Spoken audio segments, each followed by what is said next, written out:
Good afternoon, everybody, and welcome back.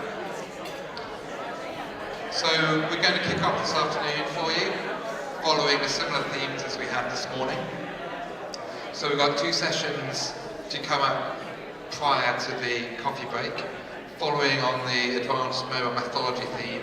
So we're going to be talking about cross-device use and connecting different data sets. So once you've all taken your seats and settled back down, we'll introduce to the stage our first speakers this afternoon, which is Lauren Moores and Amit Phansalkar. Lauren from Dstillery and Amit from MassMutual Financial Group. So please, if you're ready, please welcome Lauren and Amit to the stage. Thank you.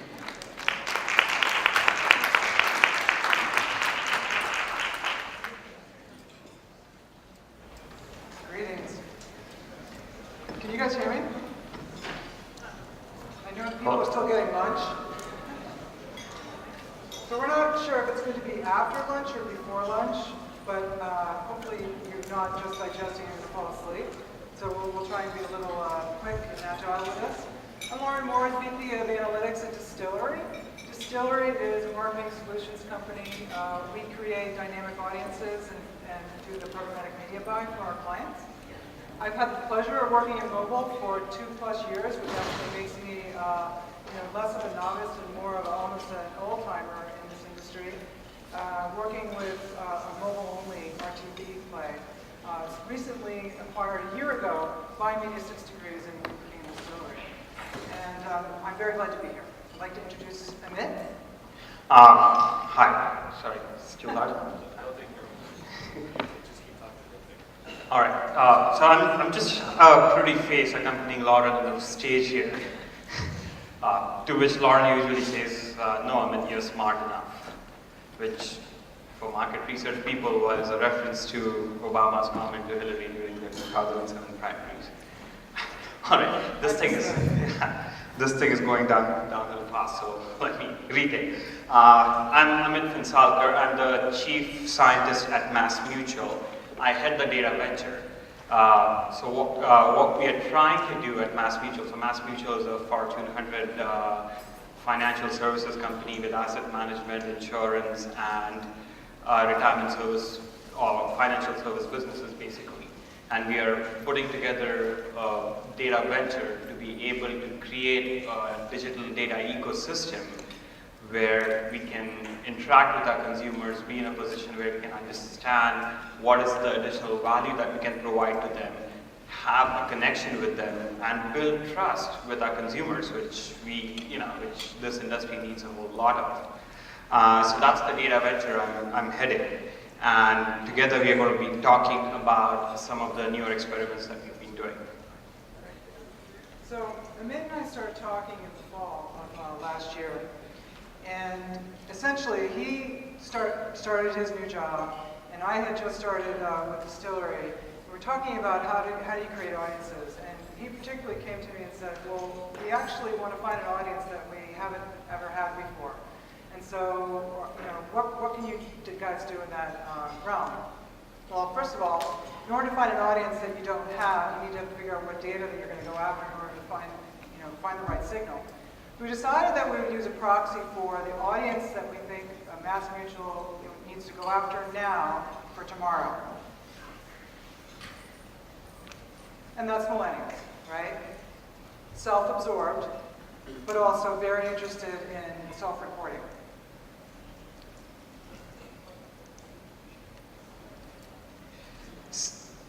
So here's how I would like to describe the challenge. And the challenge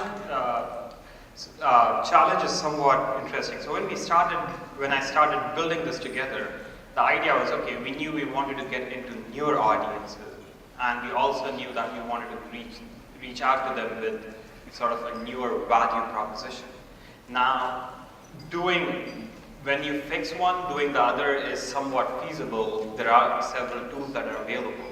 But what we wanted to do was, okay, let's try and understand both the audience, which we don't know what the newer audience that we want to get into, what do they look like.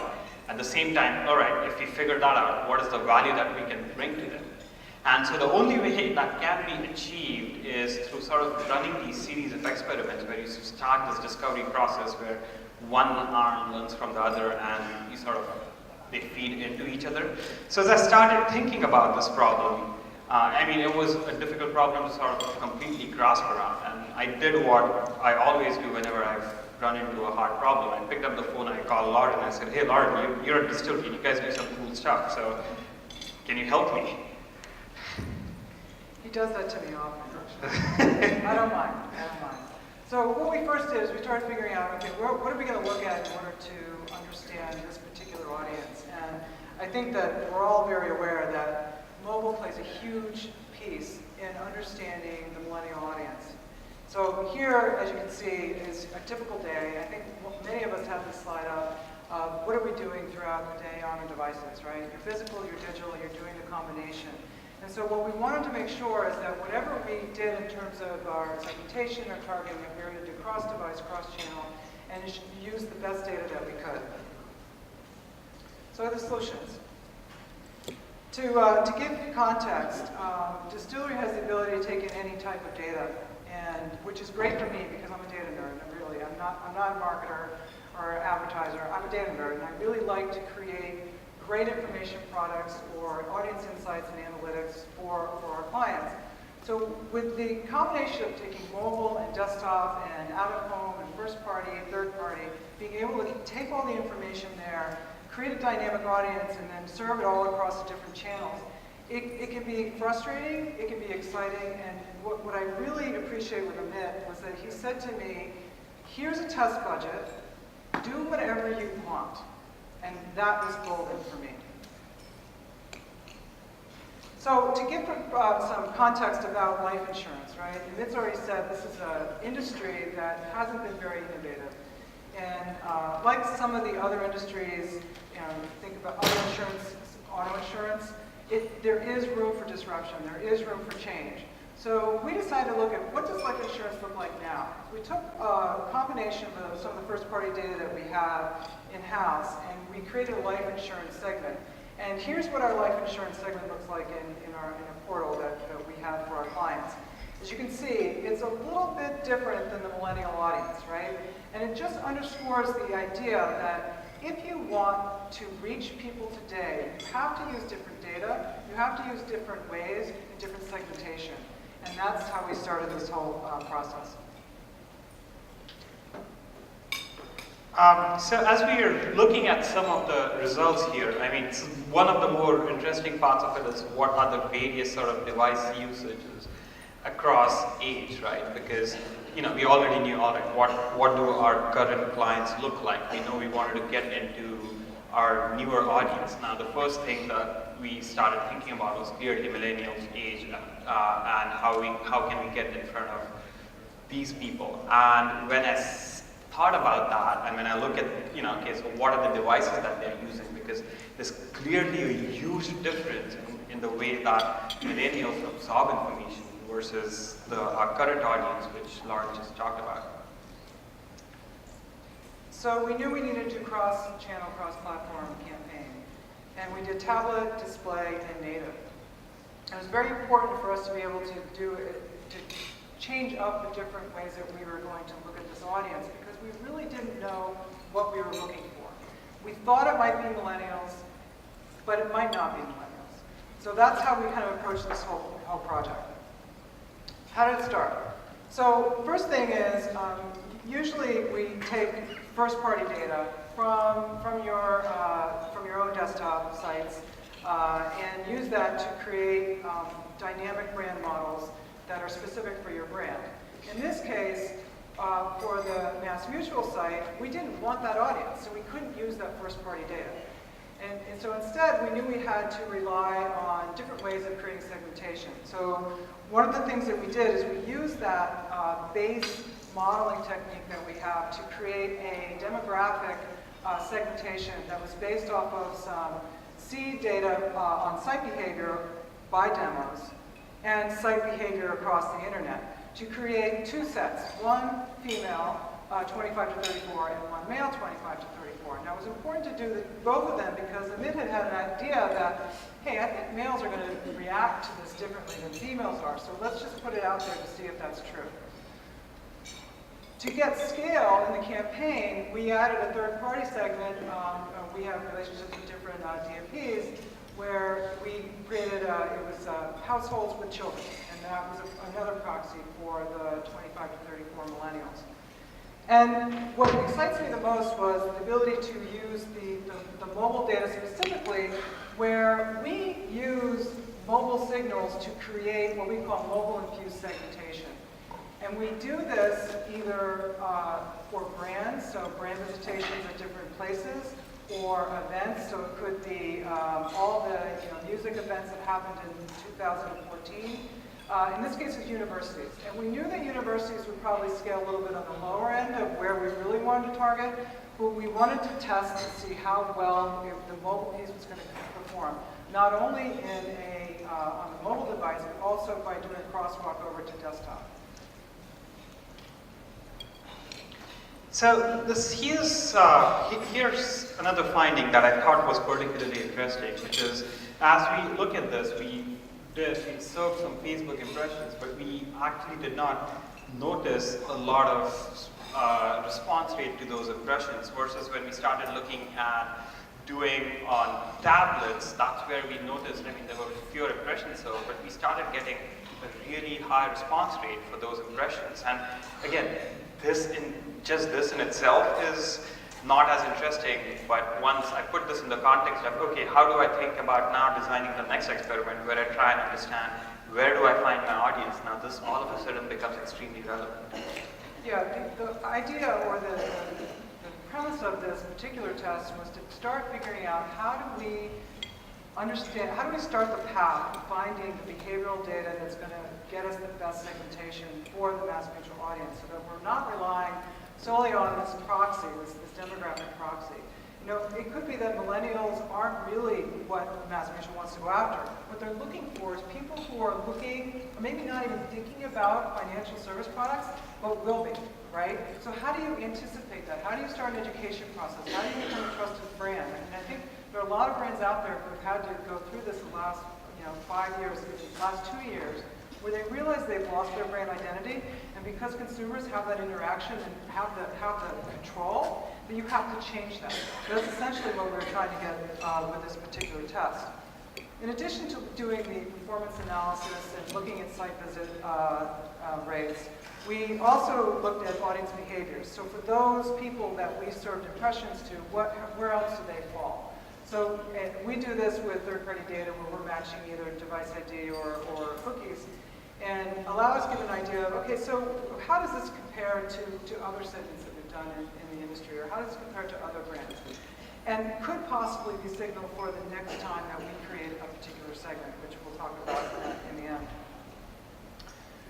And we've seen this slide. Tony showed this slide, I believe somebody else showed this slide, where really important to see that people are accessing your brand with their mobile devices. So here it shows tablet and smartphone. We use this all the time for our clients who are not running mobile to say, look, 60% of your access is through a mobile device. Do you have segmentation that's based off of that? Do you have targeting? Are you using this information? Do you have a mobile optimized site or an app? This is really important things to think about. And this is where we stop for this particular campaign. But we have already started the process of figuring out the next test where we're going to start using some very interesting data that we found, the app signals, right? So mobile, everybody talking about location. So you can see we use location, we can create mobile-infused segments. But what's interesting is then to look at other things that you can get in the data. So app-like sites, similar. You can use it as signal, you can create segmentation. What we've shown is that we can show an app segmentation and brand affinity combination, which allows us to not only target on mobile and desktop, but to measure it using the desktop tools, right? So I know we haven't been talking about measurement, but measurement in mobile stinks. And in this world, it's very hard sometimes to get the budget on mobile because you can't prove the ROI. So we're constantly trying to figure out how do we use the data that we have across the channel and provide measurement. We will be doing that for MassMutual. In addition to creating segments for Twitter, so using those same mobile and other device signals to create tailored audiences for Twitter. So we can continue to figure out what this matchmaking user, sorry, woo, MM audience is for you. There you go. Talking to them. Yeah, and I mean the important part about all of this is again that it's not so much as to okay what the campaign was about, but it's the audience discovery part of it. Because as I said, my challenge was sort of it was almost a double-edged sword, right? Because I had to understand both the audience as well as the value that I can provide. And just to sort of put it into context, so one of the partnerships or one of the initiatives that we have is called Society of Grownups, societyofgrownups.com. You can visit that. But the idea is it's a learning initiative, so we're not really doing any physical products there. It's a question about learning. But then if I'm doing a learning initiative, I need to understand what's the kind of audience or what is it that they need to absorb. It's almost delivering learning at a personalized level, which has never been done before. But to be able to discover that, I also need the kind of audience that is the right fit for that kind of an initiative. And so these are the kinds of problems that need solving. Mobile is a great tool that helps brands like MassMutual get out there and be in a position where we can do these experiments. The ROI is in the audience discovery. So as a result of all of these, if I can understand, okay, this is the kind of audience, this is the value, or this is their need, and this is how I can accomplish it, that provides so much more ROI than trying to understand, all right, this is a campaign, and this is how it was run, and these were the number of impressions. So, the measurement part is important, but it needs to lead into understanding consumer behavior, and I think that's sort of where all of this leads into. With that, we're done.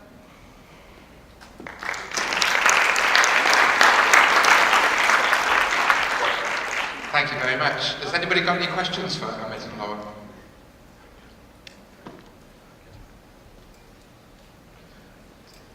Hi, great presentation. And I might have missed it, or you might have not covered it because you're not there yet. So I understand that you have to find a new audience and find ways of reaching it, which is the new millennials. Once you find them, the product is basically one that they don't care about, low environment. So how do you then design the message that first gets them interested in the idea, let alone reading the detailed message? Are you there yet, or you begin talking about understanding consumer behavior? So we're not there yet completely. We cannot, so the idea is, how do we get the message across? But there are two sides to that, because we need the right kind of people to get a certain kind of message. We are almost at a place where I cannot have one message fits all. I need to find the message that fits the right audience. It's almost at a personalized level. And with something like this, with a field like finance, where it's so individual, that I need to start thinking about how do we understand the behavior enough to be able to know what is the message that needs to get in front of these people. And that's not something that, and I honestly believe this, that we cannot just sit here thinking in a room and come up with that. It's an experimental approach, because it's a series of failures that's going to lead us to what that right approach is. Yeah, that's a good point, because one thing that we didn't really focus on when we did the test was content and creative. And I think that tends to fall to the end, and as we know, that doesn't always work when you're trying to find the right audience. So content and creative and understanding what those messaging is going to be in the future test is very important.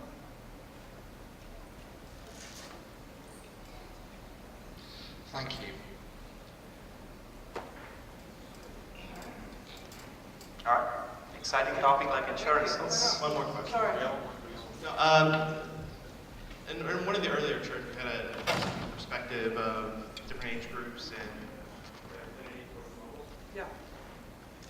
but it looked to me like there was difference between older millennials and younger millennials as far as affinity towards mobile. It seems Yeah. like a drastic difference. What do you make of that?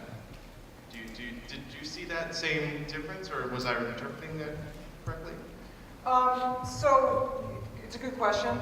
We didn't really break it up by age because we don't want to concentrate on the age differences. Millennials for us was a proxy of what is the true audience for Mass Mutual, right? It's very true that there's going to be, I think millennials in general, like everybody has a different definition, and my kids, I think, probably fall into it maybe, and but they're very different than the ones that are 25 to 34. So we didn't really focus on that piece of it. It's a good point, but we're not looking about the demographics. It's more about what's the audience. And so translating who responds best in the various examples that we've shown so that they will be the signal and the seeds for our future testing. Right, and plus, I mean, thinking about millennials, again, I mean, you know, it's not too different than thinking about just demographics, and we all know that demographics don't work anymore because it's more about behavior, and that's the point. I mean, yes, millennials, it's not even just younger and older millennials, it's also within the same age group, millennials behave very, very differently, and especially with products like finance, they have everyone has a very different personalized approach, and so I'm sure we'll notice a lot of these things, but I strongly believe that that is going to come as a result of the behavior, not just because they're older or younger millennials. Great. Thank you. Thank you very much, Lauren. Thank you.